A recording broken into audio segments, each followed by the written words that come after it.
I'm 52 years old, a high school English teacher in Boulder, Colorado, and I thought I knew my place in my family. Until Christmas Eve, when I walked into the Estes Park cabin I'd booked for $4,000, fully expecting twinkling lights and laughter, but found only darkness and a cold hearth. That was the first twist. My own family had ghosted me. I'd spent 6 months juggling lesson plans and spreadsheets, mapping flights through Denver, lining up Lyft rides from DIA, and drafting menus for turkey chili and Esmores. I volunteered to cover $3,000 of the cost, figuring $250 each wouldn't break them. I didn't hesitate. Organizing had always been my superpower, and spending was my love language. Yet as I flicked on the lamps, I remembered the texts. My brother Eric and his girlfriend opting to drive separately to make a road trip out of it. My sister Mia announcing she'd arrived 2 days early in Seattle and couldn't come here until Boxing Day, and my parents choosing completely different flights to save miles. All within 72 hours. I felt my chest tighten, a familiar ache from years of being the fixer, the payer, the planner, while they did life on their own terms. My coffee mug, stamped with the Boulder Peaks logo, felt suddenly heavy in my hand, a token of every grocery run I'd made for my folks, every emergency tire change I'd covered for my brother. It symbolized my investment, not just thousands of dollars, but months of hope. And now I sat alone in this spacious living room, staring at my reflection in the dark picture window framed by snowy pines. I knew betrayal. It's in the complicated phone calls that follow a polite request for help, in the awkward silences when you remind your parents you're still alive, in the half-hearted apologies you never receive. But I convinced myself this trip would be different. That this time they'd show up because I'd done the work and spent the money. Bitter laughter bubbled up. Maybe I'd been the fool all along, convinced that logistics and debit cards could buy a seat at the table. I sank onto the leather sofa, the glow from my phone casting shadows. No new messages, no missed calls, just the ringing echo of my own expectations. And in that hollow moment, I realized the real twist. I'd spent half my yearly bonus to find out I was the only one who ever really showed up. I poured myself a glass of Pinot Gris, something I picked up last spring from the small tasting room in Paso Robles, California, hoping the wine's warmth would chase away the chill of that empty cabin. I settled onto the worn throw rug, where I'd imagined us all huddled for board games and eggnog. Instead, my thoughts spiraled back to every time I'd gather my family in Traverse City, Michigan, for summer vacations that always ended with someone sneaking off early. I realized I'd been rehearsing this loneliness for decades. My phone buzzed once, just a weather alert for a blizzard in Grand Lake, but no messages from my brother, sister, or parents. I felt a familiar heat of anger twist into shame. I'd bragged to my colleagues at Fairview High about this trip, how I'd arranged sleigh rides through Rocky Mountain National Park, reserved the local chocolatier for a private tasting. I'd painted this picture of the perfect family holiday, and now every boast felt like a trap I'd set for myself. I'm the guy who saves every receipt, who wakes up at dawn to mail Christmas cards, who organizes post-its on a color-coded calendar. I admitted to myself that part of me dreams of control. Control over plans, over memories, over how people see me. But control is just another word for fear. Fear of being invisible, of being forgotten. I could almost hear my mother's voice from that Thanksgiving in Boise, Idaho, telling me I was too intense, that my spreadsheets made her anxious. I laughed it off then, but tonight I felt it in my chest like an anchor.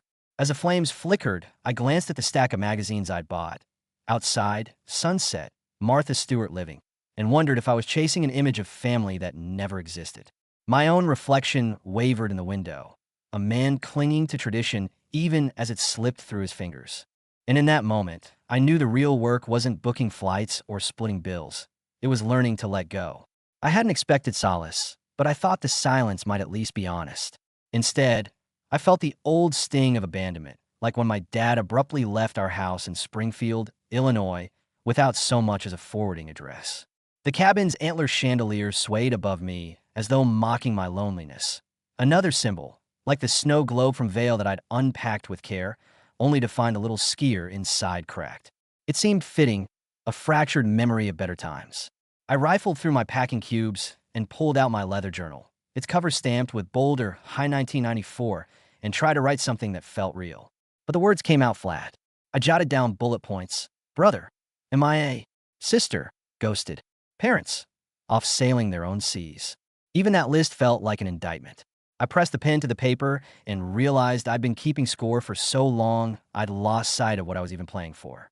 I remember the Christmas when I was 12, standing under hot neon lights at Mills Mall in Orange County, California, convinced that if I could just wrap the perfect gift for my mom, she'd finally appreciate me. The gift turned out to be a chipped teacup, and she never used it. I tucked that ache away behind report cards and tax returns, believing I'd outgrown it. But in this dim, empty room, I understood I'd never let go of that 12-year-old hoping for approval. A knock at the door startled me. My heart leaped for a second. Then I remembered there was no one coming. The wind rattled the frame, and I felt a surge of anger at the universe for dangling hope just to yank it away. I stood, pacing beside the stone hearth, and forced myself to breathe. I pictured the future, solitary hikes on the Ballard Trail, late-night grading sessions, another Christmas spent rearranging expectations. I closed my journal and whispered a promise to myself. If they wouldn't come, I'd still find a way to show up for me. The faint crackle of the fireplace felt like a heartbeat, reminding me that even broken things could still glow from within. Morning light seeped through the curtained windows, and I realized I'd slept on that same rug, exhaustion overtaking disappointment. The cabin felt colder by daylight, the antlers casting long shadows across the floor. I stood and trudged to the kitchenette, where I found a half-empty bottle of Pinot Gris and a single wine glass, still smeared with lipstick from my sister's last visit, an accidental souvenir I'd refused to wash. That glass was the first sign that I wasn't the only one who'd ever cared enough to leave a mark. I boiled water for instant coffee, no stove ignition necessary, and gulped it down black, tasting bitterness that strangely matched my mood. In the kitchen drawer, I found a faded postcard from New Orleans. I'd bought it years ago, hoping to persuade my family to join me for Mardi Gras. They'd politely declined. I held it up to the light. The grainy image of Bourbon Street blurred around the edges, and felt a pang of resentment, so old it hurt to acknowledge. I remember the year I'd turned 40 and planned a surprise party at that jazz club on Frenchman Street. My parents had sent regrets, and my brother claimed he had to work. My sister never RSVP'd. I'd laughed it off in a moment, proud of my generosity. Now I saw the pattern. Every grand gesture met with quiet indifference. I grabbed my coat and stepped onto the deck. Below, the frozen creek glinted like shattered glass. I imagined myself breaking through the ice, plunging into cold water to wash away all the expectations I'd piled on my shoulders. For a moment, I felt brave enough to try it, enough to wrestle with the fear that I'd built my identity around being the family's backbone, only to discover I was more like a crutch they outgrew. Then I thought of my students in Boulder, kids who looked to me for guidance, for steadiness. If I melted into grief here, what message would that send? I drew a deep breath of pine-scented air and made my decision. I'd pack up today, head back to town, and regain control. Not of them, but of me. I grabbed the postcard and slipped it into my jacket pocket, like a talisman of all the invitations I'd sent into the void. I'd learned to carry my own warmth, no matter how cold it got outside. And as I closed the cabin door behind me, I felt the first flicker of something unfamiliar, relief. The drive back to Boulder felt strangely liberating. I rolled down the windows on Interstate 70, the chill mountain air chasing away the stale resentment lodged in my lungs. As I passed the turnpike exit, memories of family road trips to Grand Lake flickered, of Dad grumbling about speed traps, Mom pointing out elk in the pines, and me dutifully tallying miles on my odometer. Now, the seat beside me was empty, and it finally felt right. By the time I pulled into my driveway on Mapleton Avenue, dusk had settled, and the string lights I'd hung last December winked at me like old friends. I unloaded my bag, skipping the postcard from New Orleans, and trudged inside. The silence didn't sting. Instead, it resembled a blank canvas. I realized I could choose what to paint next. In the hallway, I spotted a stack of graded essays tied with a ribbon. Earlier that week, my students had handed them to me for feedback, thank you notes disguised as reflections on To Kill a Mockingbird. I flipped through one. A sophomore wrote about feeling broken, but finding strength in small acts of kindness. I blinked away tears. Here was a family I'd built by choice, kids who showed up, vulnerabilities and all, ready to learn and lean on me. I poured a glass of water from the kitchen sink, no fancy wine required, and carried it into my study. I sat behind my desk, surrounded by photos of my graduation at Boulder High, the framed syllabus I designed, and a dried leaf from the Cottonwood Gulch Trail. I pulled out a clean page and wrote a simple line. I'm still here, still trying. It felt both humble and defiant. Later, I called my brother, not to cajole him into a reunion, but to wish him a happy new year, even though it was already January 3rd. He thanked me and said he'd send pictures of his road trip playlist. No promises, but no silence either. I left a voicemail for my sister, admitting I'd missed her and that I hoped she'd had fun in Seattle. No lectures, just honesty. As I hung up, I realized the hardest thing wasn't planning trips or collecting receipts. It was risking connection, knowing it might end in disappointment. But I'd chosen to try anyway. The house was quiet, but it hummed with possibility. In that moment, I understood the deeper twist. Losing them didn't leave me empty. It freed me to find new ways to belong. And for the first time, I wasn't afraid of the spaces I'd fill. Back in my study, I opened the bottom drawer of my antique oak desk, an impulse I hadn't felt in years. Inside lay an old manila envelope addressed to me in my mother's looping handwriting. I remembered she'd sent it from Reno, Nevada, after I graduated college, promising that my life would unfold exactly as I planned. I tore the seal and found a single sheet of stationery, a note urging me to stop trying so hard to prove your worth. I sat at my desk, the envelope trembling in my hand. All those spreadsheets, all that money spent, and I'd never realized I was trying to validate a version of myself that existed only in my head. I thought of the geometry of my adulthood, carefully measured, plotted, and delivered in neat columns, never accounting for the unpredictable curves of real relationships. A wave of shame washed over me. I'd become the family CFO, the logistics wizard, but I'd neglected the simple art of showing up without a checklist. I traced the faded ink on the note, feeling my pulse quicken. For a moment, I feared letting this revelation slip into oblivion, like every other plea I'd dismissed. I closed the drawer and stretched, muscles stiff from too many nights hunched over lesson plans. I thought of Golden, Colorado, where I used to escape after hard days, wandering the Clear Creek Trail until my sneakers were soaked through. Those walks reminded me of being wild, uncontained, no agenda, but the next bend in the path. I realized I needed that freedom now more than ever. I drafted a mental itinerary for the rest of my winter break. A solo drive to Lyons for a bowl of pho, a day trip to Netherlands to visit an old ceramic studio, and at least one sunrise summit of Flagstaff Mountain. No family required. Each plan felt like a tiny rebellion against my old self, a step toward redefining what togetherness meant for me. I felt a flicker of excitement that felt foreign and hopeful. It wasn't relief exactly, it was curiosity. Could I learn to trust that my worth didn't hinge on other people's attendance?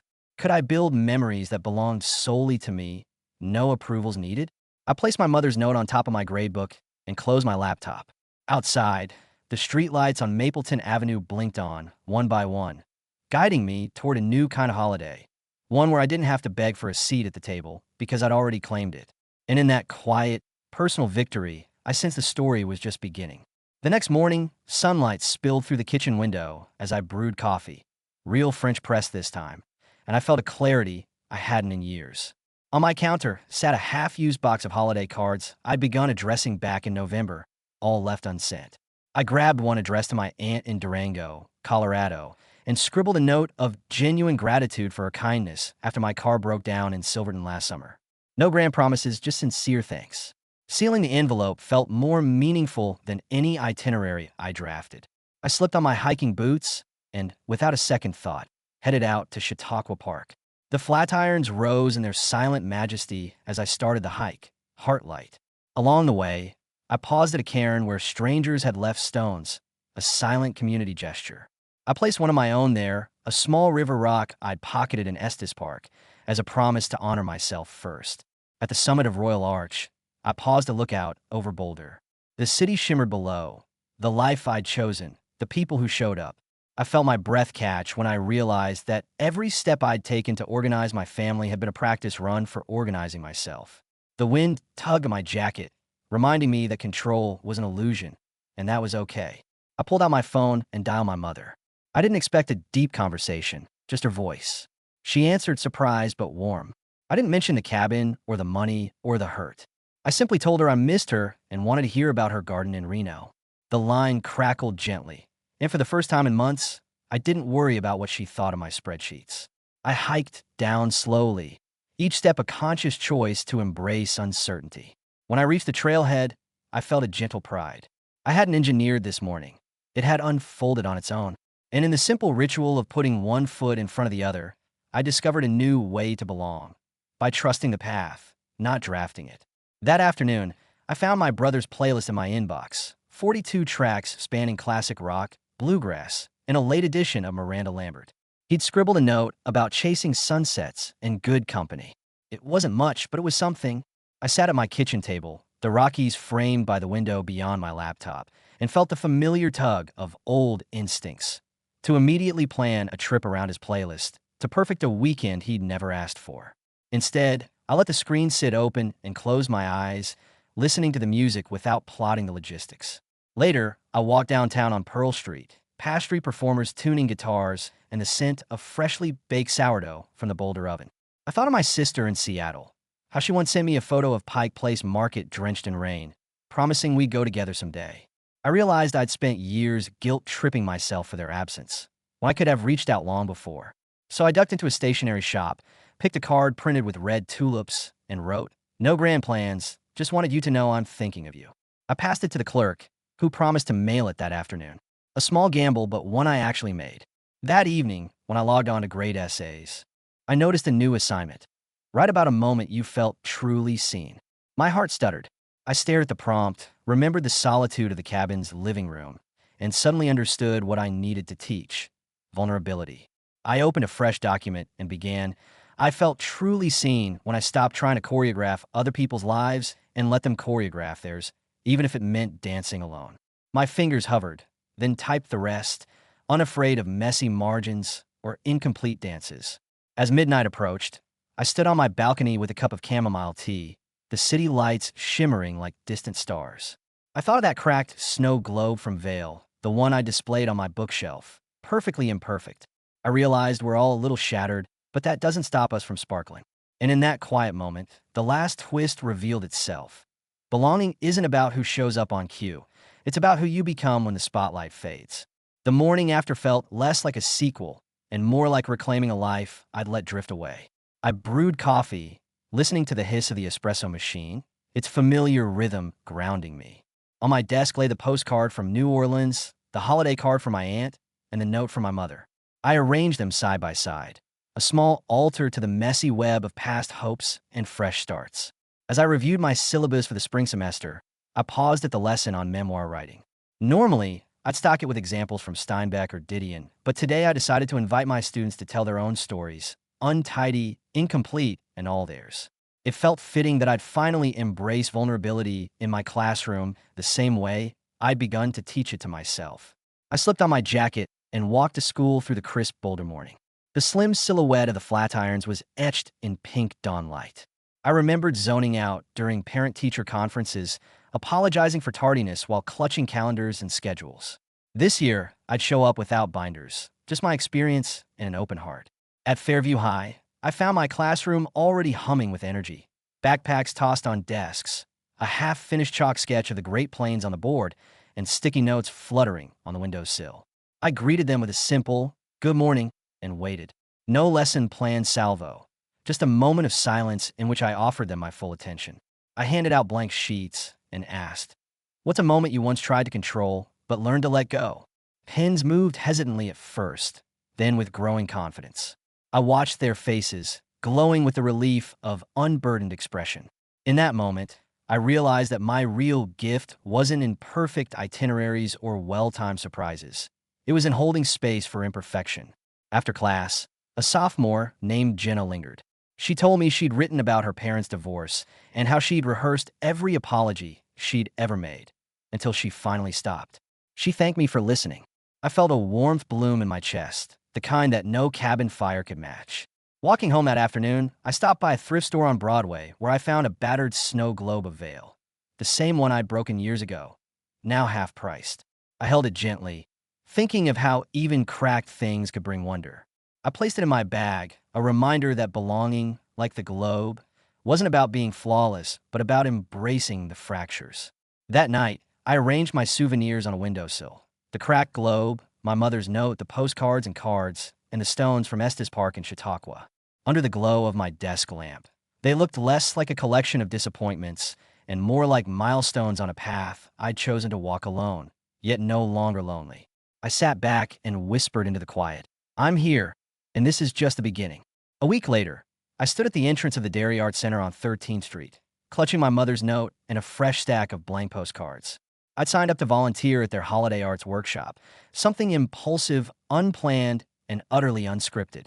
No family invitations, no spreadsheets, just me, a few brushes, and a room full of strangers eager to create. Inside, the smell of acrylics and burnt sugar candles swirled together. I guided a group of kids through painting simple snowflake patterns, offering encouragement when they hesitated. Their laughter was spontaneous and genuine, a reminder that joy often blooms where we least expect it. At one point, a shy girl handed me her painting, a crooked star above a flimsy cabin. I praised its beautiful imperfection, and for a beat, I saw my own journey reflected in her brushstrokes. Afterward, I sat alone on a bench by the Boulder Creek path, watching water swirl under the new footbridge. In my pocket lay the postcards, one to my brother, one to my sister, one to my parents, and one addressed simply to me. On that last card, I'd written, "Here's to imperfect beginnings and the courage to keep going." I smiled at the thought of sending it to myself, a promise that belonged to no one but me. That night, I unpacked a small box of ornaments I'd stashed away, each one a memento of family trips. A miniature ski from Vail, a glass ornament shaped like an elk from Grand Lake, and a wooden chili pepper from Santa Fe. I hung them on a modest tabletop tree, spacing them unevenly. The tree looked lopsided, yet strangely beautiful. It was imperfect, just like the snow globe now perched beside it. I poured a cup of chamomile tea and settled into my armchair, the Christmas lights twinkling against the dark window. Instead of feeling lonely, I felt present. I realized that these small acts, volunteering, sending postcards, decorating without perfection, were the true gifts I could give and receive. I held my mother's note in one hand and the chipped snow globe in the other, thinking of all the twists that had led me here. There was no grand finale, no cinematic reconciliation under twinkling lights. But as the wind whispered against the window pane, I felt a deeper peace. Belonging wasn't a destination or a flawless gathering. It was choosing to show up, time and again, for myself. And in that quiet, unassuming moment, I understood the final revelation. Family isn't only blood and shared history.